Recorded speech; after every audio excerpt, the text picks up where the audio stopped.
মারব। সুফিবাদের 4টি স্তরের মধ্যে একটি হলো মারিফত। মারিফত বস্তুটা সুরাত যেটা সেটা এইটার মধ্যে আপনাকে আমি বলে দিলাম অর্থ সহ। কারণ মারফত শুনুন, এমন মারফতের যে গানটা আমি গিয়েছি এই গানটার মধ্যে কিন্তু অনেক কথাই আছে না।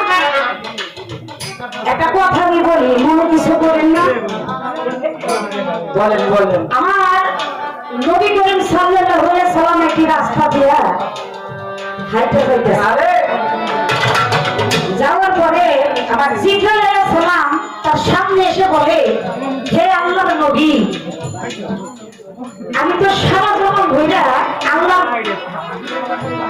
কথা মতো আদেশ মতো সমস্ত কিছুই করলাম, কিন্তু আল্লাহ দেখতে কেমন আল্লাহকে আমি আজ পর্যন্ত দেখলাম না। আল্লাহর হুকুম পালন করি ঠিকই, কিন্তু আল্লাহকে দেখতে কেমন সেটা আমি দেখতে।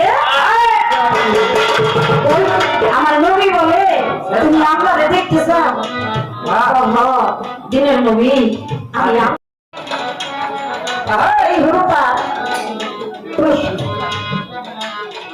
আসলে মারফত এমন একটা বস্তু, সেই বস্তুর ধুরা বা রং এটা আমরা যতই চেষ্টা করি সহজেই কিন্তু সেটা ধরা বা বলা সম্ভব না।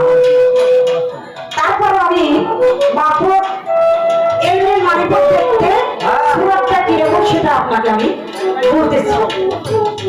মারফত শব্দের অর্থ হলো আধ্যাত্মিক জ্ঞান।